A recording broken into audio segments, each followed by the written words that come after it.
সুপ্রিয় দর্শক, এই মুহূর্তের সবথেকে বড় খবর। দর্শক, আপনারা সকলেই জানেন আর.জি. কর কাণ্ডে মহিলা চিকিৎসকের মৃত্যুর ঘটনায় যখন রাজ্য রাজনীতি একেবারে তোলপাড়, তখন বিভিন্ন রকম রাজনৈতিক সভামঞ্চ থেকে শুরু করে দেশে বিদেশে মুখ্যমন্ত্রী মমতা বন্দ্যোপাধ্যায়ের পদত্যাগের দাবি উঠে গিয়েছে। জানিয়ে প্রবল চাপে রয়েছেন মুখ্যমন্ত্রী মমতা ব্যানার্জি। আর এই আবহে দলের মধ্যেই মুখ খুলছে একের পর এক হেভিওয়েট তৃণমূল নেতা। জানিয়ে চাপ আরও 100 গুণ বেড়েছে মুখ্যমন্ত্রী মমতা বন্দ্যোপাধ্যায়ের। কেন বলছি দর্শক, এই আর.জি. কর কাণ্ডে মহিলা চিকিৎসকের মৃত্যুর ঘটনায় যখন রাজ্য রাজনীতি একেবারে তোলপাড়, বিরোধীদের তীব্র আক্রমণ, তখন খোদ তৃণমূলের বিরুদ্ধেই মুখ খুলছেন তৃণমূলের নেতারা। জানিয়ে দলের অন্দরেই কোণঠাসা হচ্ছেন মুখ্যমন্ত্রী মমতা ব্যানার্জি। দর্শক, আপনারা সকলেই জানেন এই আর.জি. কর কাণ্ডে মহিলা চিকিৎসকের মৃত্যুর ঘটনায় প্রথম থেকেই মুখ খুলছেন সুখেন্দু শেখর রায়, এবং মুখ খুলেই তিনি একের পর এক বিস্ফোরক দাবি করছেন। এমনকি রাজ্যের সিপি বিনোদ গোয়েল থেকে শুরু করে রাজ্যের প্রাক্তন অধ্যক্ষকে গ্রেপ্তার করে মুখোমুখি জেরা করার মতো দাবি তুলে দিয়েছিলেন সুখেন্দু শেখর রায়। মহিলাদের রাত ঘেরাওয়ের কর্মসূচি, যেখানে তৃণমূলের মুখপাত্র কুণাল ঘোষ তীব্র বিরোধিতা করেছিলেন, সেখানে যোগ দেওয়ার কথা প্রকাশ্য জানিয়েছিলেন সুখেন্দু শেখর রায়, যাতে প্রবল বিড়ম্বনায় পড়েছিল রাজ্যের শাসক দল তৃণমূল কংগ্রেস, এমনকি মুখ্যমন্ত্রী মমতা ব্যানার্জি। এরপরেই আর.জি. কর কাণ্ডের আর.জি. করের পরিকাঠামো নিয়ে প্রশ্ন তুলে দিয়েছিলেন তৃণমূলের রাজ্যসভার প্রাক্তন সাংসদ শান্তনু সেন। তিনি এমন বিস্ফোরক মন্তব্য করেছিলেন, তার জন্য তাকে তৃণমূলের মুখপাত্র পদ থেকে বহিষ্কার করা হয়। এরপরই মুখ্যমন্ত্রী মমতা ব্যানার্জিকে সরিয়ে রেখে অভিষেক যাতে এই আন্দোলনের বা আর.জি. কর কাণ্ডের নেতৃত্ব দেয়, এমনই দাবি করেছিলেন কুণাল ঘোষ। আর আপনারা জানেন এর পরপরই এই আর.জি. কর কাণ্ডে মুখ খুলেছিলেন মদন মিত্র থেকে শুরু করে হুগলির তৃণমূল সাংসদ রচনা ব্যানার্জি। জানিয়ে প্রবল চাপে রয়েছেন বাংলার মুখ্যমন্ত্রী মমতা বন্দ্যোপাধ্যায়। আর এবার মুখ খুলেই বিস্ফোরক মন্তব্য করলেন কল্যাণ বন্দ্যোপাধ্যায়, এমনকি তার ছেলে ও মেয়ে। কি জানিয়েছেন দেখুন। কোথায় চিকিৎসক তো কোথাও আইনজীবী। আর.জি. করের ঘটনার প্রতিবাদে আন্দোলন শুরু করেছেন সকলেই। আজ দুপুর থেকেই আর.জি. কর মেডিকেল কলেজ ও হাসপাতালে মহিলা চিকিৎসককে ধর্ষণ ও খুনের ঘটনায় সরব হয়েছেন চিকিৎসক থেকে শুরু করে আইনজীবীরা সকলেই। তবে এবার এই ঘটনায় সরব হলেন বিশিষ্ট আইনজীবী তথা তৃণমূল সাংসদ কল্যাণ বন্দ্যোপাধ্যায়ের ছেলে ও মেয়ে। জানিয়ে প্রবল বিড়ম্বনায় পড়েছে মুখ্যমন্ত্রী মমতা ব্যানার্জি। রাজনীতির ঊর্ধ্বে গিয়ে দুজনেই আন্দোলনকারীদের পক্ষে কথা বললেন। এই রাজ্য নিরাপদ নয়, যেখানে একের পর এক তৃণমূল নেতারা দাবি করছে যে একটি ঘটনার প্রেক্ষিতে যে বাংলার সকল মেয়েরা নিরাপদ নয়, এ কথা বলা যাবে না। আপনারা জানেন সৌরভ গঙ্গোপাধ্যায়ও এই মন্তব্য করেছিলেন, কিন্তু খোদ তৃণমূল সাংসদ কল্যাণ বন্দ্যোপাধ্যায়ের ছেলে মেয়ে আন্দোলনকারীদের পক্ষে কথা বললেন এবং তারা জানালেন এই রাজ্য নিরাপদ নয়। এবার এমনই দাবি করে শোরগোল ফেলে দিলেন বিশিষ্ট আইনজীবী কল্যাণ বন্দ্যোপাধ্যায়ের ছেলে ও মেয়ে।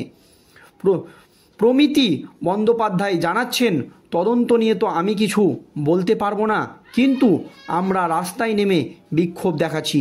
যা হয়েছে তা ভুল হয়েছে, মানুষ রাস্তায় নেমে এসেছে। তৎপরতাটা কোথায় দেখানো উচিত তা পুলিশকে বুঝতে হবে। এই রাজ্য নিরাপদ নয়। এই কথা শোনা যাচ্ছে খোদ তৃণমূল সাংসদের ছেলে এবং মেয়ের মুখ থেকে, তাও আবার কল্যাণ বন্দ্যোপাধ্যায়ের ছেলে এবং মেয়ের মুখ থেকে। জানিয়ে অস্বস্তিতে পড়েছে তৃণমূল কংগ্রেস। অন্যদিকে নির্যাতিতার পরিচয় ও ছবি প্রকাশ করার অভিযোগে বিশিষ্ট চিকিৎসক সুবর্ণ গোস্বামী কুণাল সরকারকে তলব করেছে লালবাজার। এইদিকে মিথ্যা অভিযোগে হেনস্থার চেষ্টার অভিযোগ আনলেন সুবর্ণ গোস্বামী। আজ সোমবার কলকাতা মেডিকেল কলেজ থেকে দুই চিকিৎসককে নিয়ে মিছিল করে লালবাজারে যাচ্ছিলেন চিকিৎসকরা। চিকিৎসকদের দাবি, ভয় দেখালে মিছিলের দৈর্ঘ্য আরও বাড়বে। কত মানুষকে তলব করবে? আজ রীতিমতো পুলিশের উদ্দেশ্যে এমনই চ্যালেঞ্জ ছুড়ে দিলেন চিকিৎসকরা।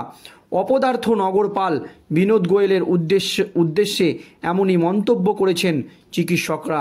গত 1 আগস্ট কলকাতার আরজিকর মেডিকেল কলেজে এক শিক্ষানবিশ চিকিৎসককে ধর্ষণ করে খুন করার অভিযোগ ওঠে।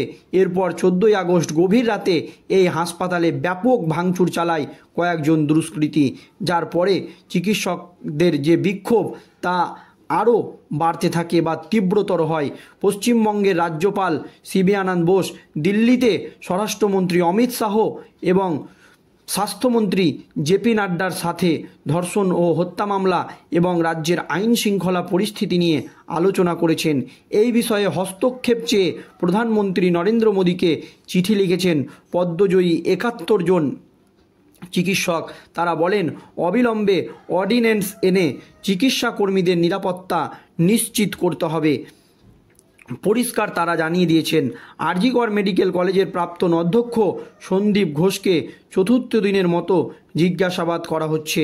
সূত্রের খবর, সন্দীপ ঘোষের বক্তব্যে নাকি মোটেও একমত নয় কেন্দ্রীয় তদন্তকারী সংস্থার সিবিআই আধিকারিকরা। দর্শক, এই আবহে কল্যাণ বন্দ্যোপাধ্যায়ের ছেলে এবং মেয়ের বিতর্কিত মন্তব্য, আর তার মধ্যেই আরজিকর কাণ্ডের প্রতিবাদ চলছে। সোমবার হাইকোর্টে এই ঘটনার প্রতিবাদ কর্মসূচি পালন করেন সিংহভাগ আইনজীবীরা। এই দিন কলকাতা হাইকোর্টের ভিতর দিয়ে দুই আইনজীবীর মধ্যে তুমুল কাটাকাটি চলে। বিস্ফোরক হয়ে ওঠেন কল্যাণ বন্দ্যোপাধ্যায়।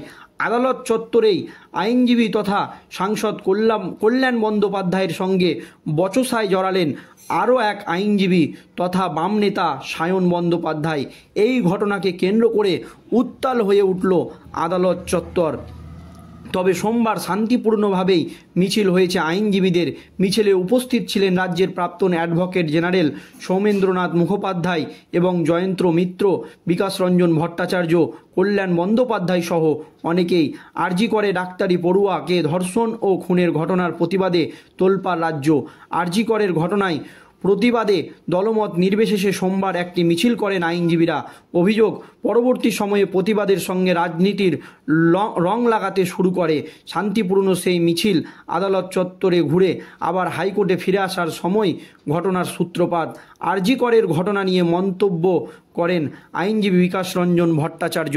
তিনি বলেন, আরজিকরের ঘটনা নিয়ে আমরা দুঃখিত, আমরা বিচার চাই, কিন্তু কেউ সংবাদ মাধ্যমে অসত্য তথ্য পরিবেশন করছে।